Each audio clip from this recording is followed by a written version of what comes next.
Good morning and good afternoon if you're on the East Coast. I'm so grateful to be here with you all today. I'm Danielle Robay. I'm a TV host and journalist, and I graduated from UW-Madison in 2013. So about 7 years ago, I was exactly where you are right now. I was trying to think about what has changed since then. I feel like TikTok was invented and I'm not sure what else has changed. So I'm very familiar and have a very clear memory of everything you're thinking and feeling and anticipating. So before I jump into this, if you have any questions, please feel free to chime in on the Slack channel. I left 10 minutes at the end of the talk for them, and I kind of have a feeling that will be the best part. So shoot them at me. But I want to talk about navigating your 20s today. So my mom warned me right when I graduated college. She said her 20s were the hardest part of her life, the hardest decade she had. They're full of constant transition.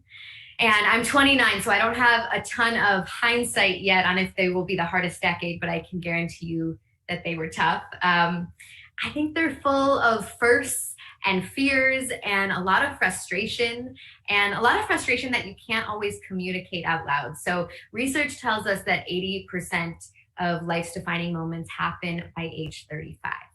So they're not just hard, but they're important. The decisions we make in our 20s are really important. How can you find your purpose and make money and meet new friends and move to a new city and possibly fall in love and learn how to do your taxes and lease a car and get health insurance and all of the things? It's really hard. So you are Berkeley students. It goes without saying that you have enjoyed a certain amount of success in high school, and I'm sure now in college.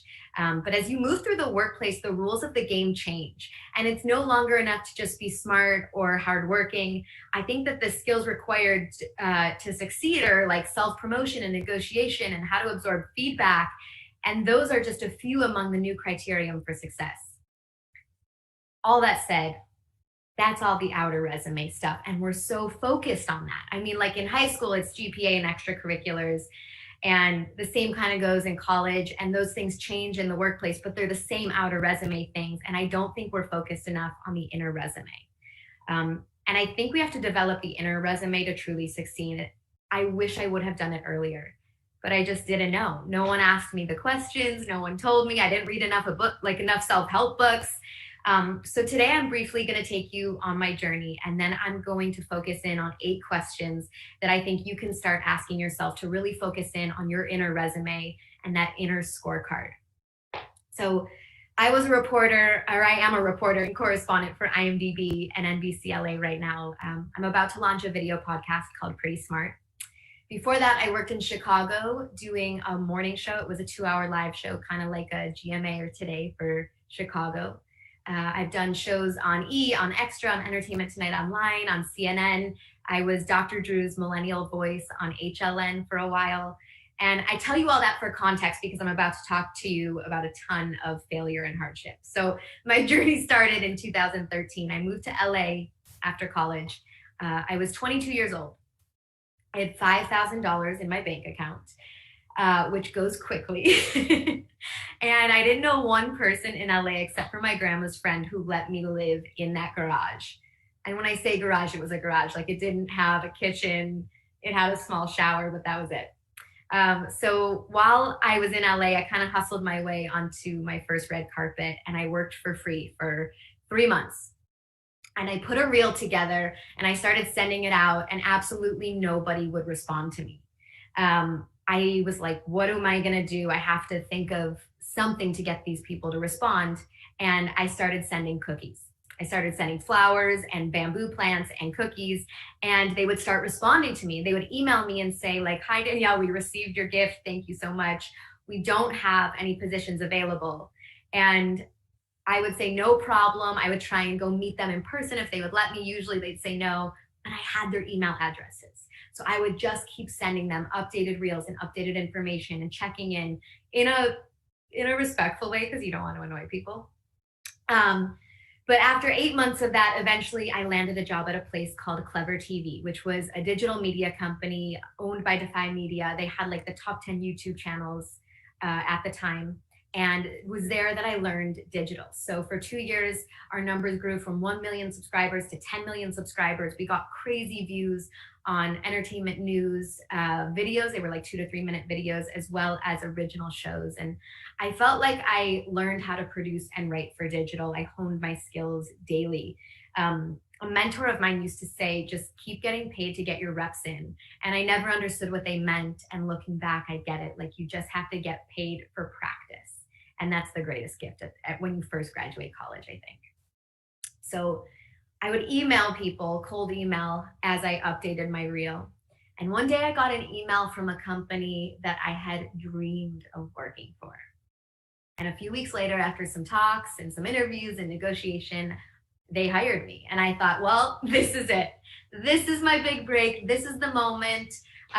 This is what starts it all. Like, this is the change in my true Hollywood story.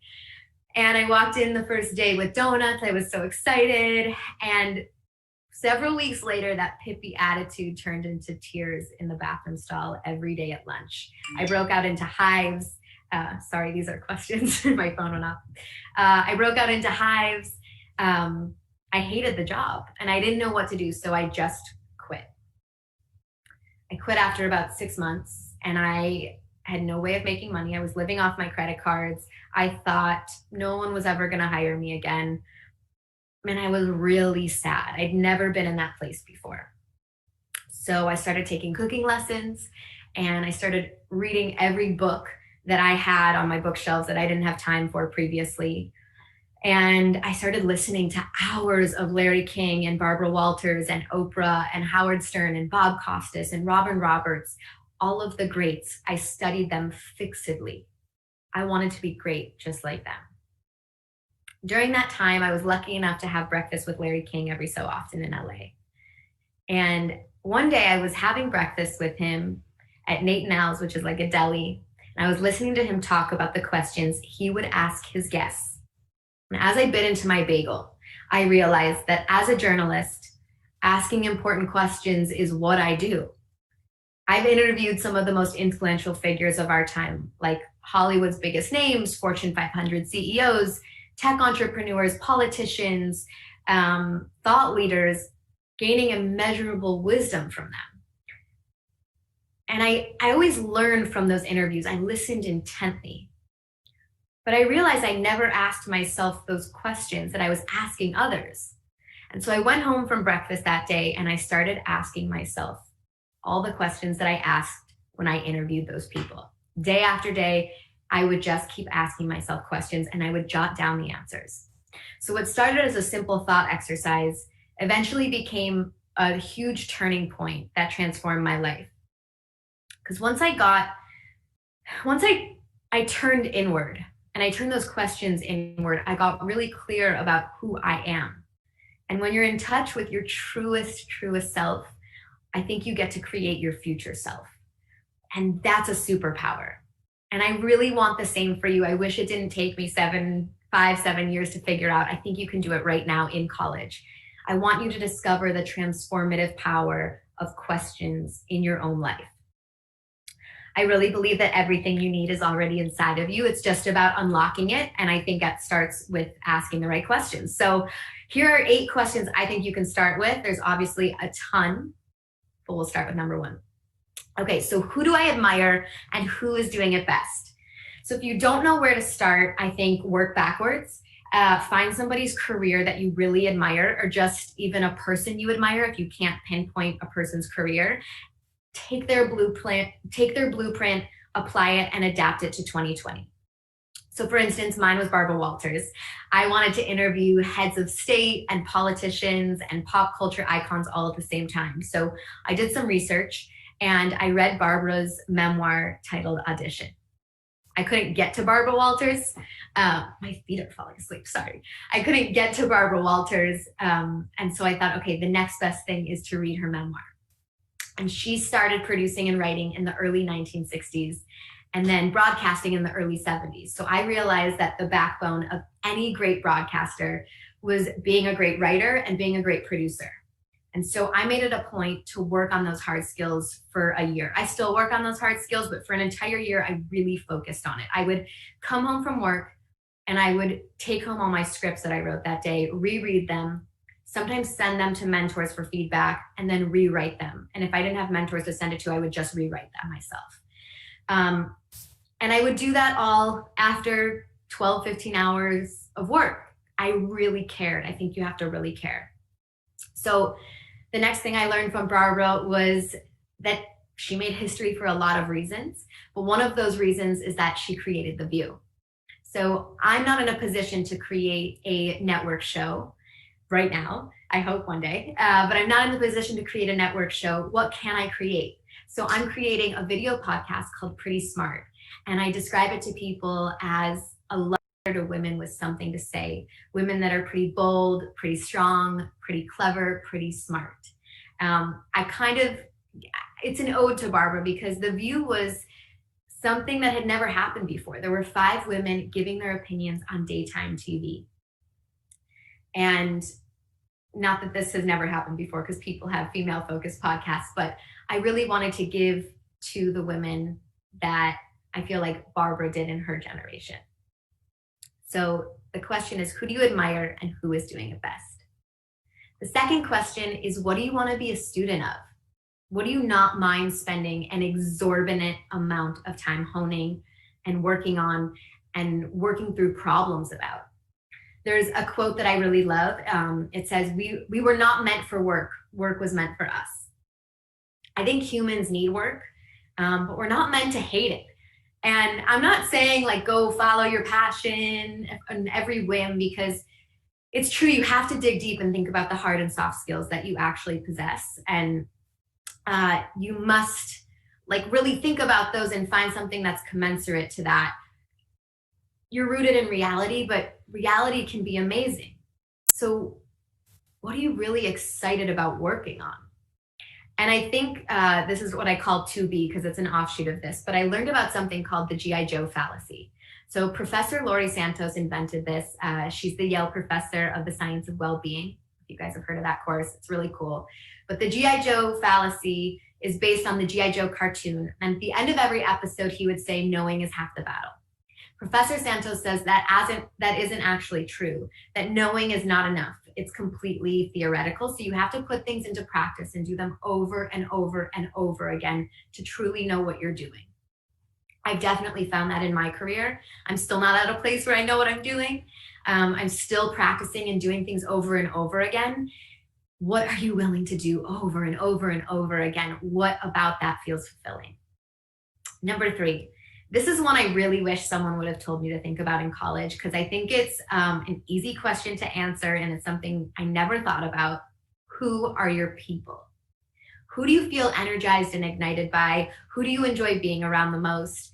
I think if you don't know what you want to do or what career you want to go into, figure out who you like to be around. I'll give you an example. When I first started getting a following on social media, I had a lot of people say to me, why don't you become a fashion blogger? Like lean into that. They were really like, that was when it was coming up and becoming really popular. And I thought to myself, sitting at like one of those fashion luncheons with bloggers seemed miserable to me. And it's no shade to fashion bloggers. It's that they loved fashion in a way that I didn't. And when I think about being in a newsroom full of journalists, oh my God, I light up. I'm so excited to talk to Poppy Harlow or Rebecca Jarvis. I would die to be in a room with Robin Roberts. Like, who are your people? Think about that one. Number 4, what drives me? So this is an interesting one because I think it can be harder to answer. You can ruminate on it. Am I driven by money? Am I driven by impact? Am I driven by process and organization? Am I driven by team building and socialization and camaraderie in an office? I think some of this is hard to determine theoretically, like you will learn trial and error by just having different positions. But I think it's incredibly important to think about before applying to jobs even. So what are you driven by? Number 5, which is in tangent with that, what does money mean to you? How much of a role do you want money to play in your life? What role does it play in your life? I personally have never been driven by money. It's just not how I'm wired. I kind of subscribe to the notion of do what you love and the money will come. But I look back and I think I should have cared more about money and negotiations, because for me, money is tied to value. And there were some positions I really just wanted and opportunities I wanted, and so I didn't negotiate hard enough. And I think I accepted less than I should have. And my employers maybe would have valued me more had I valued myself more.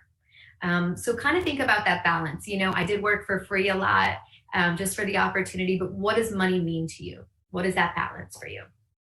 Number 6, what am I curious about? I did something that I want to share with you called curiosity meetings. So I think these do 2 things. One, they really help build a network early on. And number 2, they help you have reverence for other people's jobs and positions and knowledge of what they do. So curiosity meetings, I made up, they're like something that anybody can do. You go on LinkedIn, you go on Google, Instagram, Twitter. We're so lucky with all of the connectivity that we have, and find people that interest you within your field and outside of your field, and cold message them and ask them for a quick cup of coffee or a quick phone call, even 5 or 10 minutes, and just ask them questions. And so if you did theater in high school, you probably know something about this, but most directors will have you crew. And when I did theater, I hated crewing. I did not want to learn about costuming or props or how to build a set. And now when I look back on it, I really appreciate that. And I realize why they did it. And it's because if you don't know how somebody else's job works or what goes into it, it's hard to have so much knowledge and respect for it. So I would have these curiosity meetings and meet with people that were engineers and lawyers and therapists completely outside of my field. And then I would try and have curiosity meetings with people inside of my field as well, producers, directors, people, executives that worked, anybody who would talk to me, and just ask them questions and pick their brain. So what am I curious about? Number 7, what are your 4 pillars? So I'm a TV host and journalist, and I learned very early on how important it was to brand myself.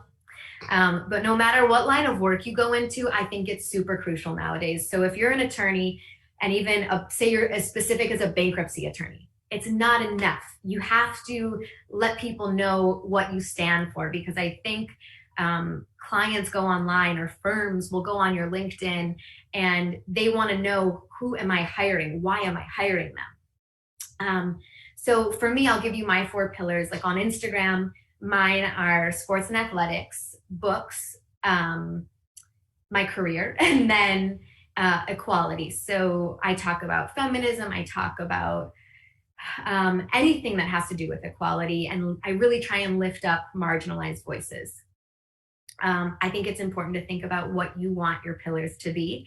And there's a fun exercise if you don't know how to determine what your pillars are. I think you can email 5 people that are close to you from all different parts of your life and ask them questions. Ask them to respond to questions like, what environments do you think I thrive in? And what are some of my best skills or best qualities? What do you see in me? Because I think we see ourselves very differently than other people see us. So it'll be interesting for you to see that, and you can build your pillars off of that. Okay, so that was number 7. People need to know what to come to you for. What are your pillars? And the last one, this is my favorite one.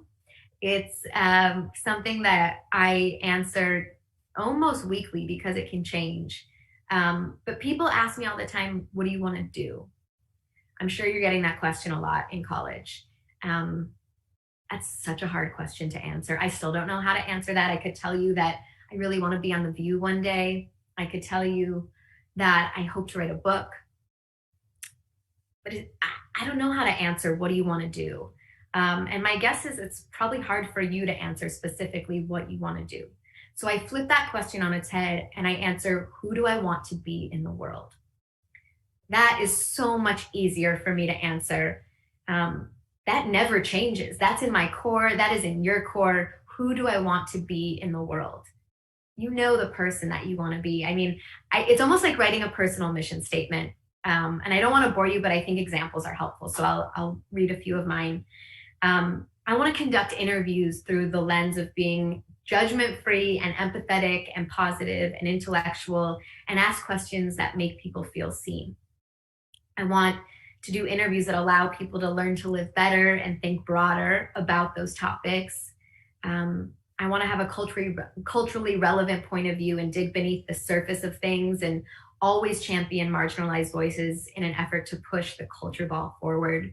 I want to be a positive person in other girls and women's lives. And I want to be somebody that helps other people have the confidence to go after their dreams and fulfill their calling. And I really hope to have the courage and confidence to do that myself.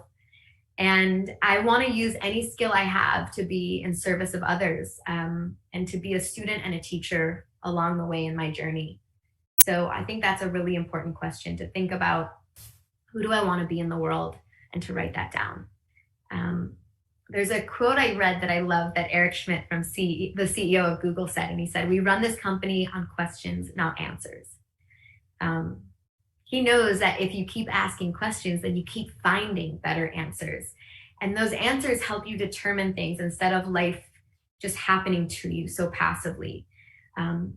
We spoke about it earlier, but it's the superpower of knowing yourself. And I really believe it all starts with asking the right questions. So I hope we got the ball rolling on that today. And we have some questions coming in, so I'm going to read them out right now. I hope I have good answers for you. Okay. Hi, I'm a freshman at UConn and I'm in the process of launching an Etsy shop selling stickers that I've designed and produced myself. Awesome. I've been struggling a little bit with brand identity. Do you have any advice for a young and scared entrepreneur like me? Yes, I totally do. I'm in that process of transition also, and so I totally feel for you. I think the pillars that we talked about are really important. Think about what your brand stands for. So I wrote, for Pretty Smart, I wrote a mission, vision, values statement. What is our mission? What are our values? And what is the vision for a year or 2 years out? You can go online and look at what other companies wrote for their mission, vision, values. Those are helpful. If you hit me up on Instagram, I'm happy to share mine with you as well. And I think having that identity written down will help you make decisions along the way. Also the scared part, I'm so scared too. I think that's part of it. That's just how it goes. So Will Smith says the best things in life happen after fear. And I agree with him. So I think we just have to be in it together and get over it. Okay, the next question is, what is your best advice for networking on social media? That's a really good question. I think you can do the cold messages, like the call outs that I did for curiosity meetings. You can DM people that you think are inspiring and be thoughtful with it, because I think public figures get a ton of DMs. And so when I cold DM people, I try and be really specific about what inspires me about them and have a specific ask at the end, because people won't know how to answer without the specific ask. I think that's super important. And also look at their Instagram pages. If they have an email, which many people do, email them instead of DM, or do both. And then they'll know that you're really wanting to chat. Okay, question from YouTube. How do you deal with self-doubt? It's easy to think that someone's already done it before and better. How do you move forward from that? That is a fantastic question. I think everybody deals with it, and they're lying to you if they say they don't. So how do you deal with self-doubt? Okay, for me, there's a few things, and I think everybody in time figures out what works best for them. But for me, here's what it is. I have to think about my why. So all the things I read out to you about, like your personal mission statement or who do you want to be in the world, a lot of those that I read are my why. And I think you can figure out the how and the what when you know your why, and you have to keep coming back to that. So I actually have mine written down in my notes in my iPhone. And when I feel doubtful, I read it out loud to myself, because it kind of reinvigorates me and reminds me of why. And I think like we're purpose-driven human beings. And if we keep reminding ourselves of the why, then we'll push through the how and the what. Second of all, I think you have to have somebody in mind that you're doing it for, because doing it for ourselves oftentimes isn't enough. It probably should be, but it isn't. It's not how we're wired. And so I think about, like, Gloria Steinem says that the most feminist thing you can do is share your honest stories with other people and other women. And when I feel nervous or scared, I think about that I'm not really doing it for myself. I'm sharing things and doing things to be a good feminist, to do it for other women, to hopefully be and live in service to other people. That is the greatest hope. And I hope those weren't cliche. I think they probably sounded a bit trite, but it's the truth. And know that everybody is dealing with self-doubt. I guarantee you Beyonce deals with self-doubt. Like, every human being thinks about it. They compare themselves. They think about that it's been done before. But think about the worst case scenario. Like, what is the worst that happens if you move forward in this? That also helps me, because usually the worst case scenario isn't so bad, and the reward of doing it outweighs not doing it.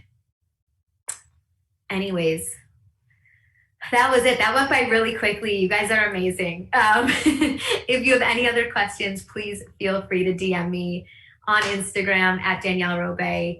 And I'm so grateful for the opportunity to connect with you and chat with you. I hope something I said was helpful. And we have to go seize the day. Today's a good day to have a good day, so go get them.